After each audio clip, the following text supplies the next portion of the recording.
Hello, hello, hello. It's your boy Dre, and I'm back with another one. So protect black women. It's a phrase that we've heard a ton, especially in the last few years. Let me back up. Like, share, subscribe, and comment below with your thoughts. Don't anticipate this one to be too very long at all. Um, but as I was saying, protect black women is a phrase that has been uh, heard and heard a lot. And I think it's one that most people, at least on this very face, don't have any trouble with or any problem with. Of course, we want to make sure that the women in our lives are safe. However, um, I think there's a conversation that needs to be had around what is protection? What does protection look like? Is everybody entitled to protection? And for those who don't know, um, there was a young lady. Uh, I don't know her real name, but I know she goes by the screen handle Rho Reports on a few social media sites like TikTok, from my understanding. Um, but the long and short of it is this: um, the young lady. I'm not going to use the picture of her lumped up. Um, just as out of respect and give the benefit of the doubt as the story unfolds. The young lady essentially says that she got hit in the face with a brick after somebody um, basically asked for her number. And after getting struck with said brick, she then begins to pan her camera around and make a video trying to shame the guys in the vicinity of her. Um, there's a there's a lot that's not being said, at least that has come to my attention as of yet. Um, it sounded as if the person that possibly struck her was still in the vicinity when she made the initial video. Um, and at least in the videos that I saw as of Monday midday, like she had done like 5 or 6 videos talking straight cash money, but never. Uh, it, they don't really give a profile or description of the person who struck them. And I'm not saying all that to say that, hey, um, that this woman like did it to herself or anything like that.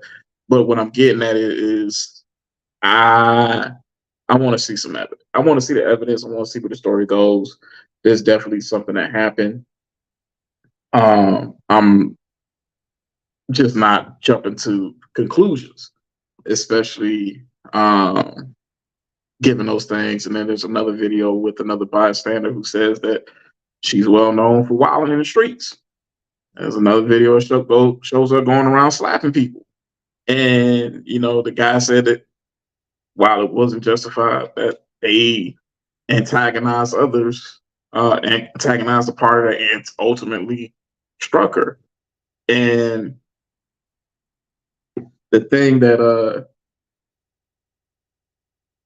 kind of gets me a little bit when it comes down to this is, do you know what protection is? Protection is not insulation from self-imposed bad decisions. Um, the thing about it is, I feel like a lot of times, you know, when I hear that protect Black women phrase, a lot of times, it is one that feels like it's at all costs. And it's like, nah, um, if you're not my family, if you're not the woman I lay down with, if you're a woman who's unconnected to me, if you're not in my sphere, you have to understand that, especially when you comporting yourself a particular way, that somebody may very well look and say, you know what, I'm gonna mind my business. And what I'm getting at with this is violence against women is not, don't misconstrue what I'm saying. Violence against women is not something that I condone. Um, However, I do think that once you get physical, that once you initiate an interaction, that once you begin to antagonize and try to pull it out, like, you don't know where that thing is going. And that is something that I feel is very reckless. I feel it is very inconsiderate. And honestly, this may not be quite the right term, but in such instances, I do feel it's borderline misogynistic, because what you're doing, and this is the reason why I say that, what you're doing in those instances, essentially saying that um, one party can conduct themselves in the in a reckless manner, and they should expect to be insulated from any and all consequences. And that is something that I can't agree with. Um, I'm a father. I'm a brother. I'm a cousin. I'm a son. And I understand, in my presence, certain things ain't happening to my folks. Even somebody that I see as a bystander. If I don't, especially I don't see them wilding or nothing like that. Hey, yo, I'm gonna say something. The other part of it is, though, to that brother's effect. Yeah, if I see somebody like you cussing, pointing your finger in at everybody's, face and whatnot, you antagonizing, striking people, slapping people and whatnot, and it comes back. Not saying karma or anything like that. Not, once again, not saying violence is condoned, but at a certain point in time, like, once you escalate and make things physical, you have to be aware that somebody may get physical and respond in kind. And that's why I feel that, this whole debate that has sparked from this is one that needs to be had and should be had. Not about this woman, not about this situation. There's too much of it that is fishy. But, when you talk about protection, a lot of protection is prevention.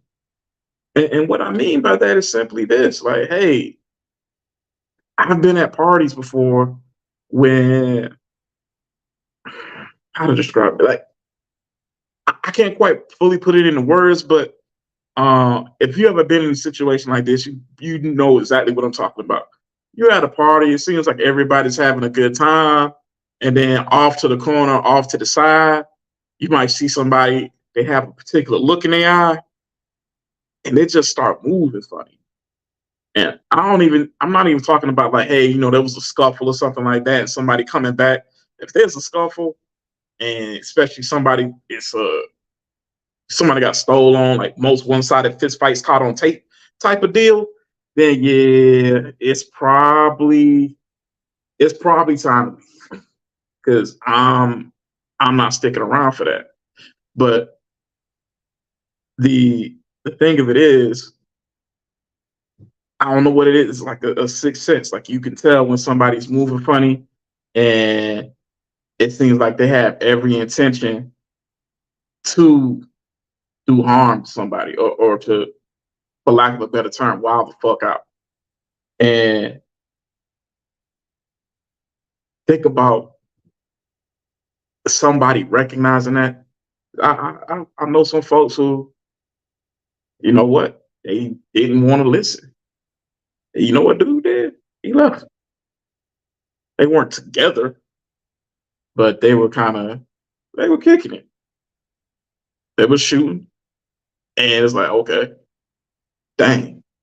Nearly every time I've had that feeling, and I messaged somebody who stayed behind at that particular party or at that particular scene, 9 times out of 10, it always goes the same way. Yeah, like 15, 20 minutes after you left, they got the busing. Yep, I know. Facts. I know it. I can feel it. I can see it a mile away. And what I'm getting at is, with protection, protection isn't something that I feel is should be expected from randos or strangers. Um, when we talk about protection, let's be let's be very honest. Let's be very real. Um, a lot of the people who are saying this phrase is talking about worst case scenario, where there's an imminent danger or threat, and ignoring that. You know what?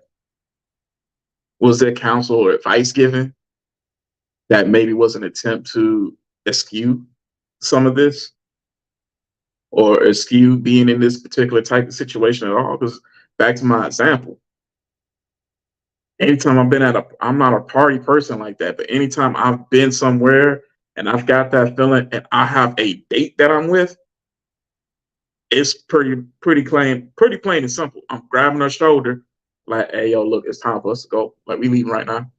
Yep. And the crazy thing about it is, nobody ever questioned it. And I don't feel like I'm doing the best job of articulating this right now, but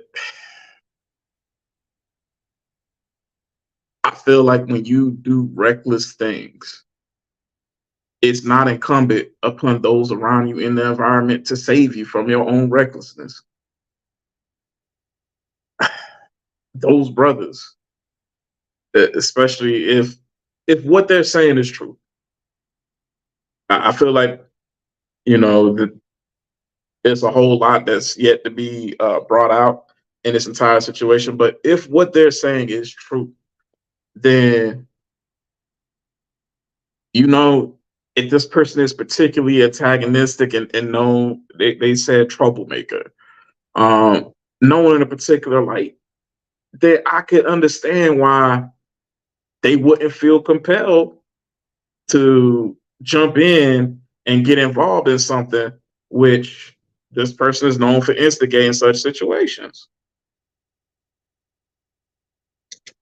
So, and the other part of it is, we don't know anything about those guys. And we don't know anything about the guy that allegedly did it. I mean, yo, those guys could be in the same situation I'm talking about. Family, kids, people that they're truly responsible for. And where I'm ultimately going at with this is this. It's easy to say that phrase, but at the end of the day, for a bystander who's unconnected to a woman to step in and risk bodily harm for a woman that he's unconnected to is a dangerous situation for that man. So the biggest thing in these types of situations shouldn't be somebody fucking around, finding out, and then yelling, why didn't anybody do anything? It really should be like, yo, what are we doing to de-escalate? And I understand sometimes trouble find you. And I truly, you know what, I'm will admit, maybe I'm naive in this regard, because I'm not a female. And, shoot, I might end up tagging Toya in this. I'm not a female. But at the end of the day, I really truly feel that if somebody is moving a particular way, carrying themselves right, and is not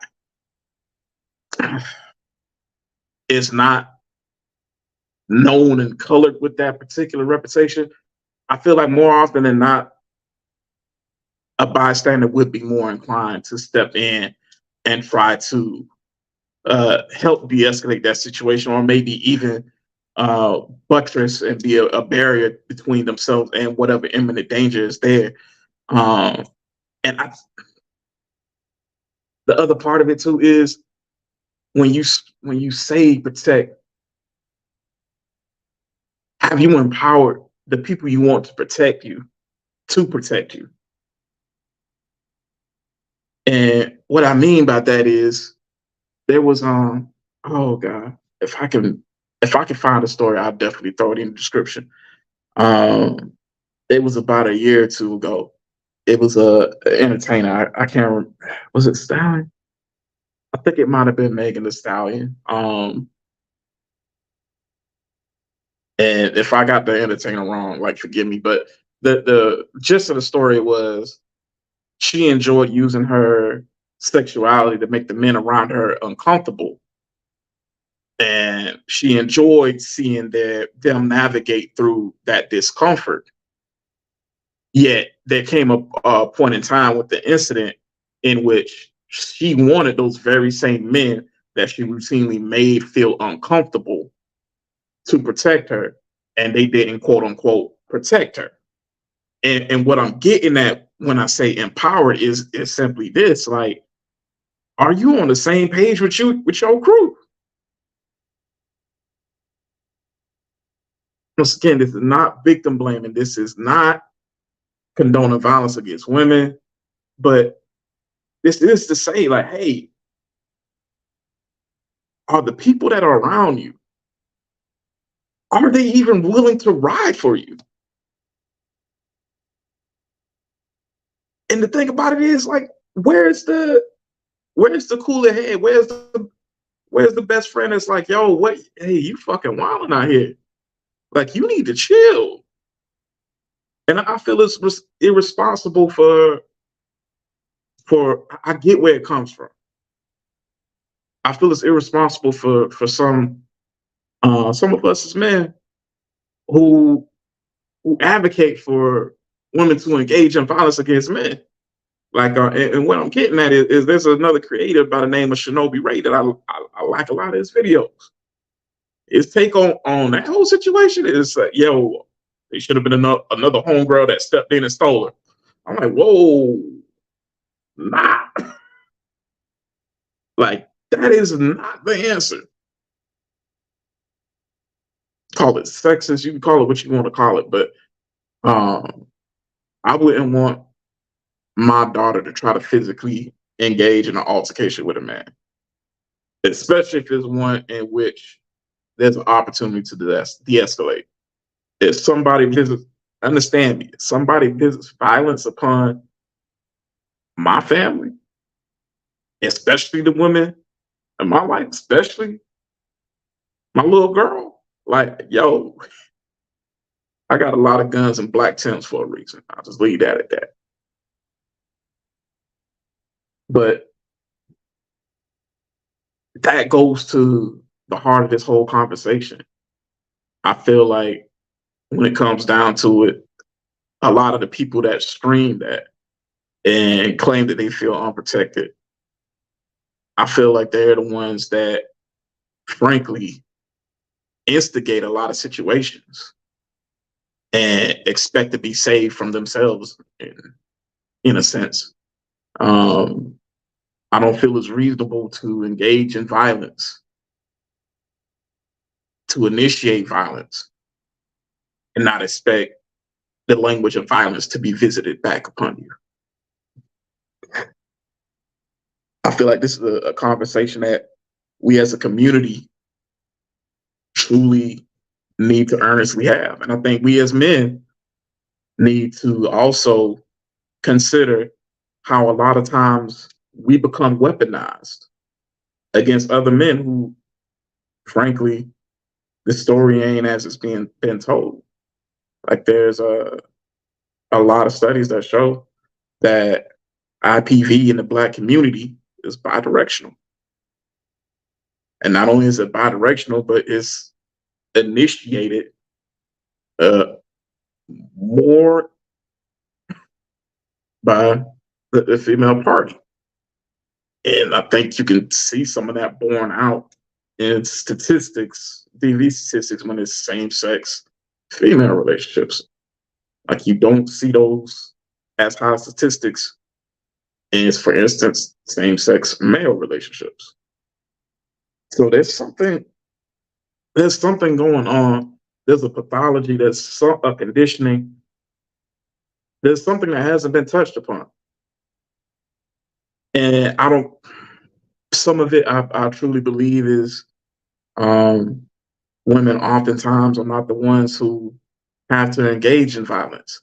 So they don't really have the the best assessment of the gravity of what violence means, especially as an adult. I'm a grown man, and I can say that like I have I've thrown a punch as a grown man, as in 20 plus. It's only been one time, and it was in some foolishness. That person didn't retaliate, and they just ate it, and I left. It was a little bit of a bar scuffle. It was a drunk white dude on St. Patty's Day who thought I was eyeing his girl. I'm not into white women. And he comes up trying to press me and make a whole big scene, and he basically like all in my shit. And chin checked him. Gave him a nice jab right straight to the button, backs up. He looks at me, sizes me up. I guess he comes down a little bit, goes back to his table. But if he was ready to go there, like it was going there. And part of why I threw only one punch, basically a get the fuck off me punch, was simply because like, hey, look, I'm able to assess the situation. I know dude is drunk. I see dude is really fucking gone. He's annoying the hell out of me. He's making me feel a little uncomfortable. But I already know. I knew as soon as I threw that punch, like we might have a brawl. We might have a scuffle. And the fact that I'm somewhere where how's the phrase? I'm a fly in the milk.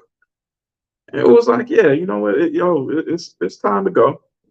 It is time to go. Um,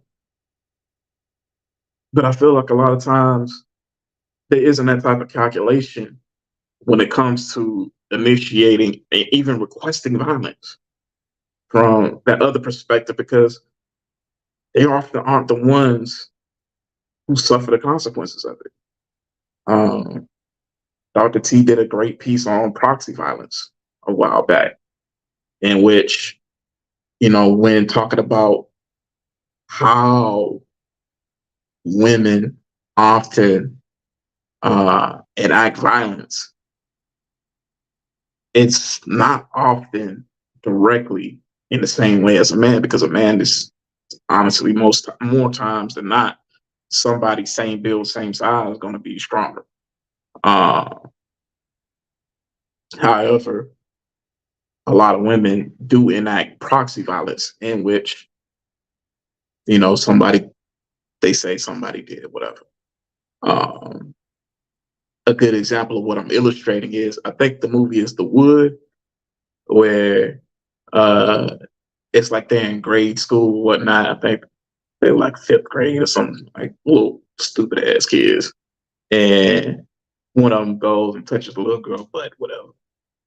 She gets a big brother. A big brother's a gangbanger. And dude basically rolls up on the kid. It's like, yo, take my little sister a hoe. And dude basically looks back at him. He's like, nah, man, I think she cute. And even something like that, where it is it the right thing to do? Nah, you shouldn't be touching women unsolicited. But it is one where that is an escalation of force, and that is one in which you know um, a situation like that could easily go left. There's a lot of guys with situations like that go left. There was a case with the football player where the girl he was dating um, made up a lie and got one of her brothers killed. So all I'm getting at is with us as men, I feel like when certain situations do occur,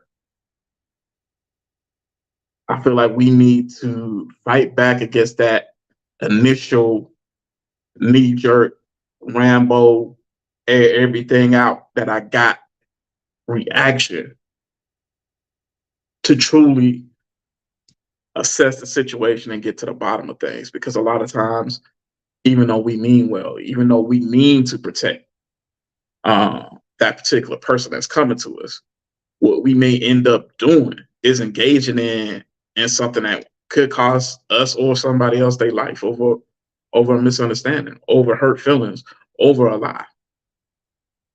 And that's really what I want to leave this stream with is one, when it comes down to the protect women trope, when it comes down to that saying, I'll be honest, I know of no quicker way to get fucked up than to mess with the females in somebody's life. I would catch a body for my mom. I would catch a body for a lot of my female cousins. Like you're not going to come in, abuse and mistreat them. And I would say that a lot of men probably share similar sentiment. And I really feel like we need to get to a point where we talk through this. And in particular with the females who do comport themselves, who are on the same page as us. And I feel like we need to make certain things abundantly clear. One, the black men don't protect black women thing. I really, I really feel like that's a bunch of bump. Um, I'm not saying that black women don't get hurt. Unfortunately, it's 44 million of us in this country. Somebody gets hurt every day. But I do think that we need to have conversations where we actually sit down and define what does protection look like? What does it mean to protect a black woman? And conversely, what does it mean for a woman to protect a man? Because that's the other part of it. And that piece of it, I feel rarely gets talked about. But a lot of it is simply this: knowing when to de-escalate, knowing the danger and the gravity of a particular situation, that she may be putting that particular man in position to enact on her behalf. And having somebody with a calm head who's able to de-escalate, who's able to say, you know what, baby, we got kids at home. But you know what, baby, fuck that. Like, we got wine and everything waiting on us at home. Like, let that shit go. Do not get involved with that niggardry.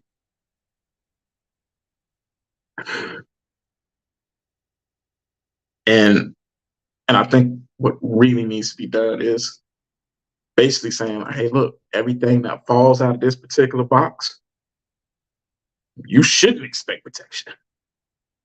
You going out there while and you initiating violent conflicts and everything, and not saying that this is what that woman did, but You know, I feel like that is something that needs to be made abundantly clear.